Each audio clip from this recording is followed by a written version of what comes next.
نحمده ونصلي على رسوله الكريم أما بعد فقد قال الله تعالى في القرآن المجيد والفرقان الحميد أعوذ بالله من الشيطان الرجيم بسم الله الرحمن الرحيم۔ میرے محترم دینی بھائیوں و بہنوں، اللہ نے قرآن میں قتل سے بھی بڑا جرم فتنہ و فساد کو ٹھہرایا۔ کس نے؟ اللہ نے قرآن کے اندر۔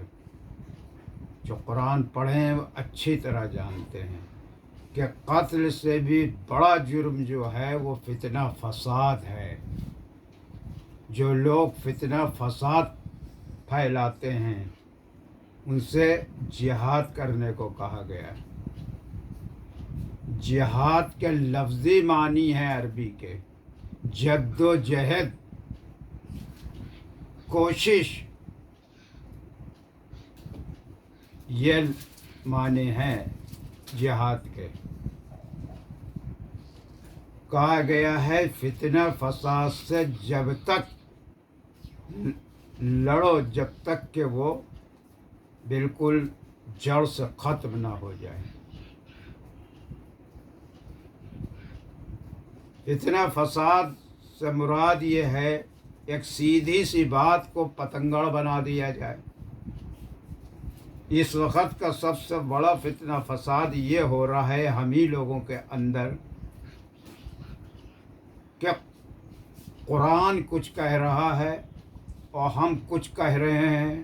قرآن کچھ کرنے کو کہہ رہا ہے، ہم کچھ کر رہے ہیں۔ ہم اپنی مرضی سے چل رہے ہیں۔ ہر شخص اپنی اپنی حساب سے دین کو چلا رہا ہے۔ یہ اس کی اجازت نہیں ہے کہ کوئی اپنے اپنے حساب سے دین کسی کی جاگیر نہیں ہے، کسی کی ملکیت نہیں ہے۔ یہ قرآن جو ہے یہ آسمانی گائیڈ لائن ہے، شریعت ہے، اس میں قانون ہے آسمانی، اور یہ کسی کی جاگیر نہیں، ملکیت نہیں۔ یہ پورے عالم انسانیت کی رہنمائی کے لیے نازل ہوا ہے۔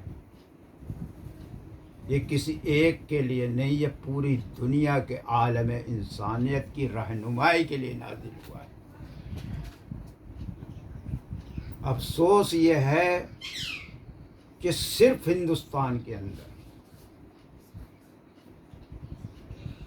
قرآن سے لوگوں کو دور کیا جا رہا ہے، اور دور کیا جا رہا ہے، دور ہو چکے۔ قرآن کو یہ کہتے ہیں کہ صرف تلاوت کر لو بس۔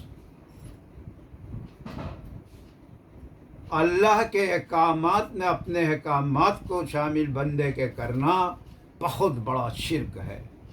اللہ کہہ رہا ہے اس کو سمجھ کے پڑھو، اور سمجھ میں آنے والی بات بھی یہی ہے کہ یہ جب قانون ہے تو قانون کو سمجھنا ہوگا نا۔ کیا قانون ہے آسمانی زندگی گزارنے کا؟ مثال کے طور پر دنیا کے قانون سے لے لیے، LLB کرا، جو موٹی موٹی بکیں پڑھیں، کس جرم کی کیا دفعہ ہے، کیا سزا ہے، یہ سب پڑھنے کے بعد آدمی وکیل بنتا ہے۔ اب خالی کوئی اس کو یوں ہی کتابوں کو پڑھ ڈالے، سمجھے ہی نہ، تو کیا بیکار ہے۔ تو ایک بہت ہی بڑی یہودیوں کی سازش چل رہی ہے، بہت خطرناک دور ہے۔ مسلمانوں کے بھیس میں منافق اور یہودی نصارہ گھسے ہوئے ہیں۔ آج بھی ہم سب ایک ہو سکتے ہیں، ہر طرف امن ہی امن ہو سکتا ہے۔